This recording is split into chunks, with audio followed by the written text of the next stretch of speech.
today I'd like to talk to you about schools of chess, not formal schools, not only where you can go to a physical place, but what sort of fashions and styles and key texts and key teachers were there around in chess history. A potted history, a short one, rather a cartoon one, but let me have a go. There were great players before this chap called El Greco. His name was Gioacchino Greco. I think he had a different surname than that. El Greco means the Greek, so of course he was Italian, but Italians in the 1600s who came from Calabria, where we get Calabrese, were known as Greeks, and so he was known as Giacomo the Greek. And he wrote not a book but manuscripts and copied them out for various toffs around Europe while he was beating up their star players. And these manuscripts were, the best, and really shook up how our ideas of how to play chess. That way was with fast development, grab the centre and attack if you can, and don't be afraid to sacrifice. And that's the El Greco style, and that became the style of the Italians. I mean, I think modern Italy didn't really exist then, but you might call it the Italian school. And it was taken up in the 1700s by players from Modena, the Modenese school, and they had players with names like Del Rio, Ponziani, Lolli, Palerio, and some other cats. Ponziani is the only name that most people know, mostly because of Eric Rosen popularising the Ponziani opening, which has been a very rather an obscure sideline for a lot of my chess life. And they embraced the El Greco style. They played for fast development, for attack, for initiative, and for sacrifice. And they weren't afraid to sacrifice if they could. In the 1800s, we still had this style of chess based around fast development, seizing the centre and attacking. That was and it was now called the Romantic school. I suppose. What was the Romantics? Why did it make it romantic? I think they weren't afraid to make a speculative sacrifice. I mean, a lot of the sacrifices that you see in El Greco are pretty well certs. They break open a king's position that is very weak or very exposed, with a large lead in development. And not too many of them are touch and go, whereas the Romantics were more likely to risk, and in their games you can see extraordinary risk and extraordinary ideas. I mean, it's a caricature to say that that's all that they did, as we'll see later, but they really were dashing, lots of play with a lot of vim and vigour and vitality and verve and lots of other words beginning with V. So Anderson, possibly the nicest chap ever to be a world champion up until Anand, and really a great player, considered to be the strongest player after 1851 when he won the first international chess championship, eclipsed by Paul Morphy in the late 1850s, who came over to Europe to beat everybody up, and particularly Staunton, who never got around to playing him. Joseph Henry Blackburn, the Black Death, from England, and Wilhelm Steinitz from Austria. And when Steinitz beat Anderson in a match in 1866, some people count Steinitz as being the best player in the world from then, and certainly a dominant figure who turned to journalism and writing, and was an interesting chap. So to start off with, when he played Anderson, he played in the Romantic style. He played gambits and gioco piano, from the Italian game, and quite the dashing player. They used to call him the Austrian Morphy. And but something happened after that, which caused the development of the classical school. A chap called Louis Poulsen, European player, started to practice a sort of more defensive style of chess, thinking that you can defend against these dashing attacks, and they don't all work, and you can't just attack me because you want to. And he was successful with this, and became, one of the strongest in the world. And Steinitz began to think, well, what is it that makes the difference between a successful attack and an unsuccessful attack, or attack that should be successful or one that should be unsuccessful? And came to the view that if you attack without an advantage, your attack should fail. If you have an advantage, you must attack, or your advantage will fail or disappear. And if you don't have an advantage, what should you do? Well, he said, well, you should try and strive for some other form of advantage, not by direct attack, but by accumulating little advantages. A square here, a weakness there, the two bishops maybe, and put all these advantages in your pocket. When you've got enough, you might be able to cash them in for an attack, or actually it may be by the time you've accumulated enough advantages, your opponent's position will just collapse without you needing to do much more. So that was the later Steinitz, and so he transformed himself from a romantic player to a classical player, and he wrote and argued forcefully for this. And so when he played and won in the great tournament in Vienna in 1873, he was a different player, and I'll show you some games in a while that illustrate these styles. Blasker, who beat Steinitz, was very much in the Steinitz school and paid great tribute to him. More of a practical player than Steinitz. Steinitz did get a bit dogmatic about trying to prove some of his theories right, and would defend really hopeless positions, trying to hang on to a pawn, for example.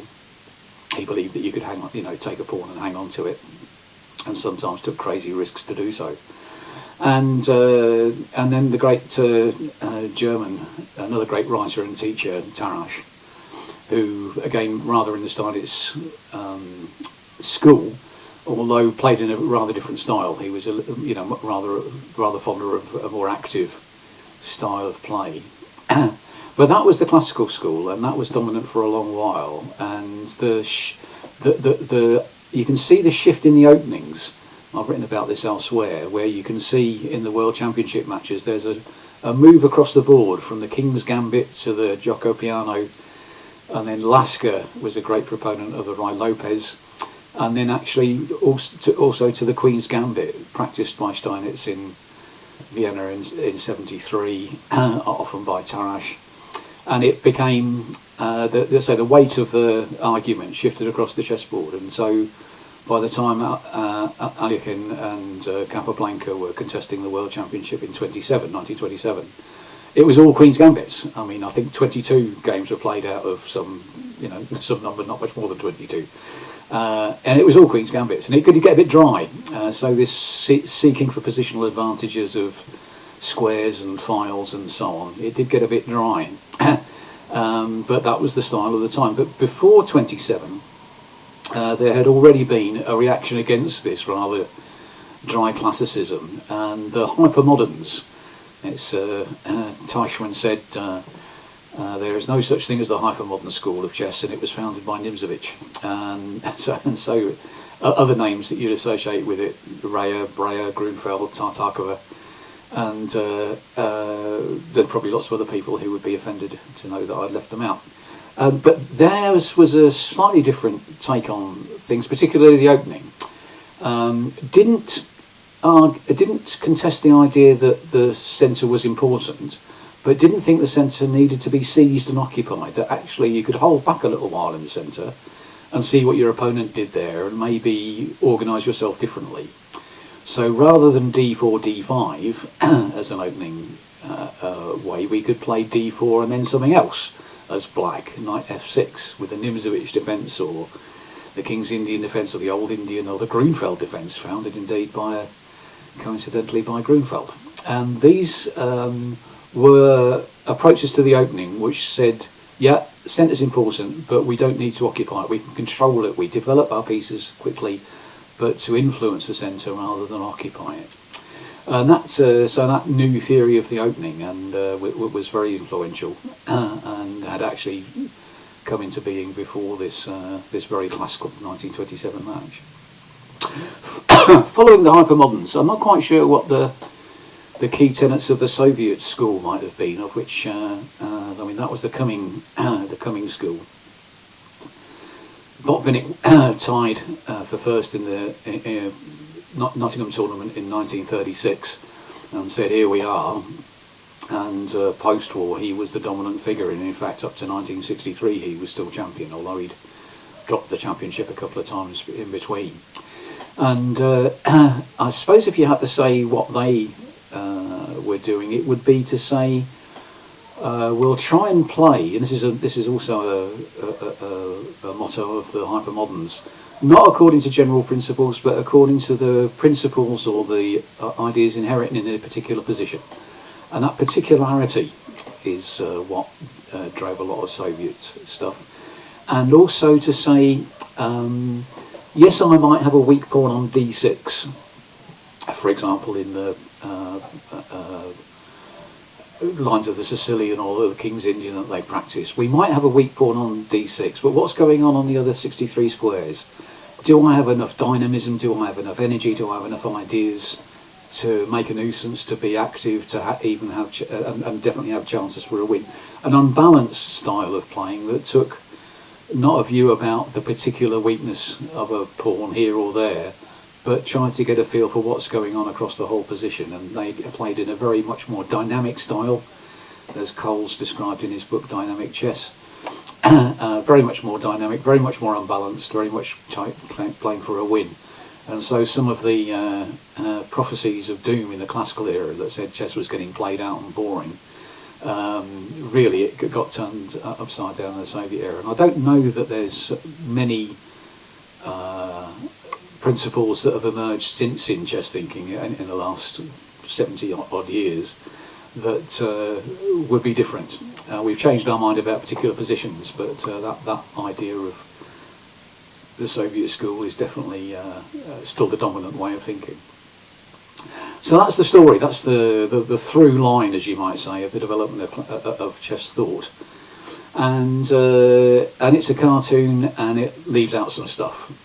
And particularly, it leaves out another through line, but a different through line, which is Philidor and the English school. Philidor lived in the 1700s.